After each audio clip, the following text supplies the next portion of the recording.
Okay, I think I'm recording again, and I'll talk about that. So again, if you don't want to hear about this, you're free to leave. All right, so again, why use Chrome? I think I've touched on this as far as Chrome web browser works with these apps. Why? Because Google's created Google Chrome, Google created all of these apps. So they play nicely together. The big example was how a teacher was using Google Docs and voice typing wasn't enabled. Well, some of the tools won't work if you're in a different web browser. After troubleshooting, we found out she was in Safari. So that is one reason to use Chrome. Another reason to use Chrome, it helps with you differentiation. You can add extensions to Chrome. What we're seeing, some of these other web browsers are adding extensions to their web browser as well. But I think Chrome has the most extensions out there that you can add to help with differentiation with your students. I know I don't have it on there, but I'm looking at maybe doing a workshop next Friday with talking about apps and extensions. I think that was put in the evaluation that people wanted. I also have written down that people want a drawings and a Google Keep workshop as well. And maybe we can try to get that out there as well. So we are looking at your suggestions and the evaluation. So I appreciate those.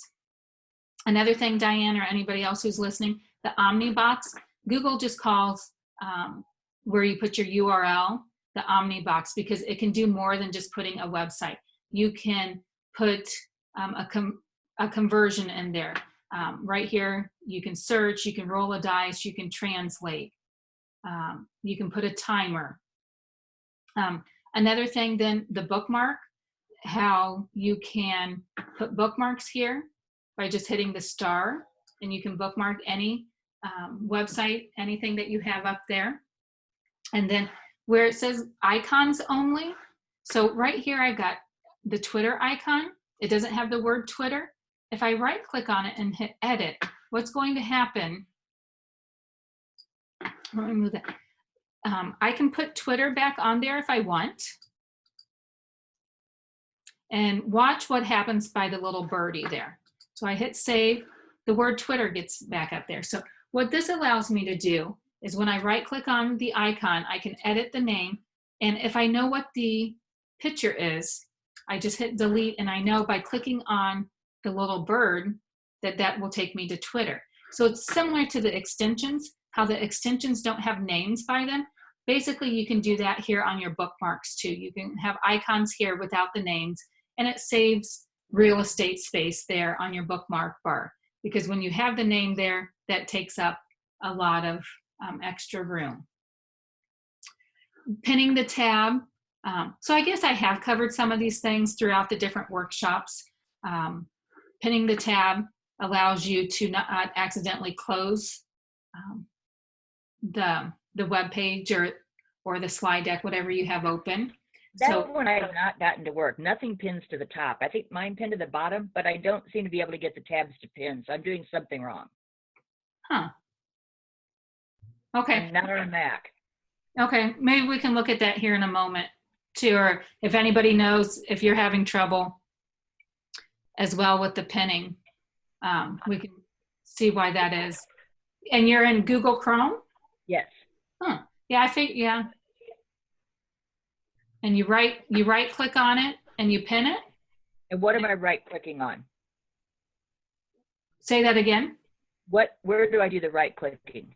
Oh, great question. Right up here. Do you see my mouse at the top of the screen on Video Details YouTube Studio? Right. Okay. And then I get a menu.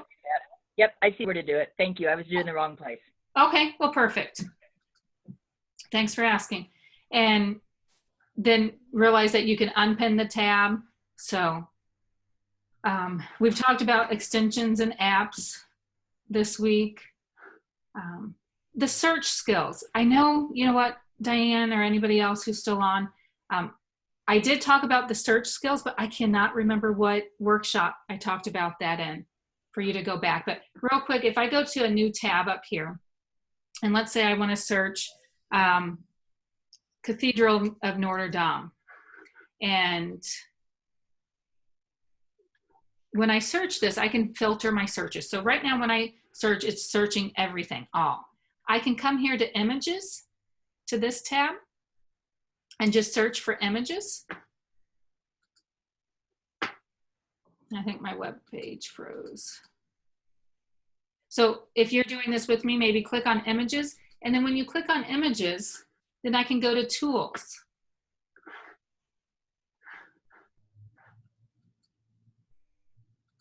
Let me refresh it and see.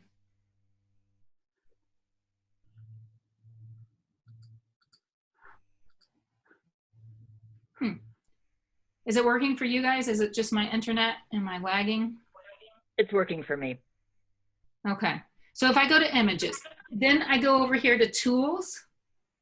You have other tools. You can filter the images by, help me out, by size, by time.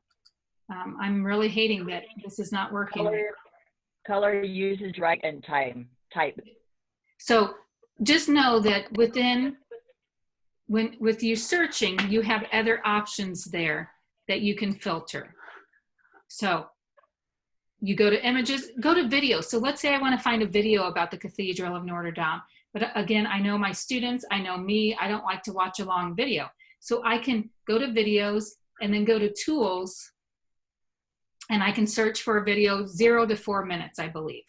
So I'll do that filter and search for videos on the Cathedral of Notre Dame. If I want to just look at images of last, I think it was April, maybe 25th, 2019, when it caught on fire,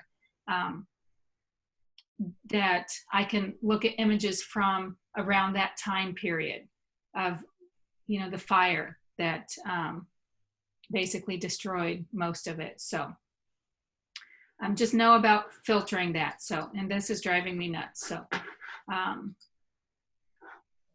just know that within search skills, you've got modifiers, filters, and tools.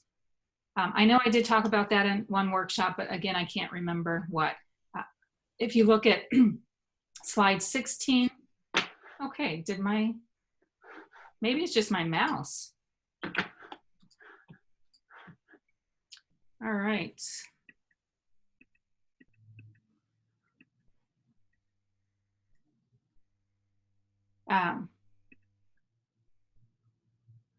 Yeah, I think I'm just really lagging.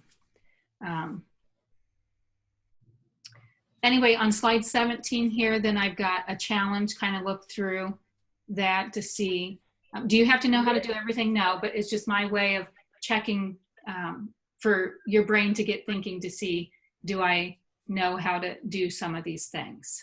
And there is a difference between add-ons and apps, correct? That is correct. And my if you look, guy argued that with me yesterday and told me they weren't add-ons, they were apps, and I finally gave up. But yeah, so perfect, Diane. Go to slide 16.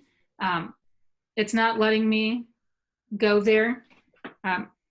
Maybe I need to switch to my hotspot, but I'm afraid when I switch to my hotspot, then I'll lose you.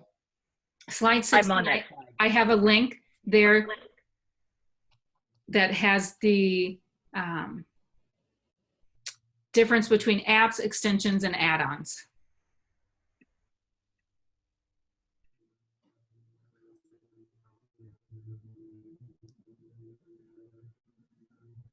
All right, I'm going to stop. I think his argument was when I tried to do some add-ons, it would say this app is not whitelisted. Maybe that's where he told me that, but I finally gave up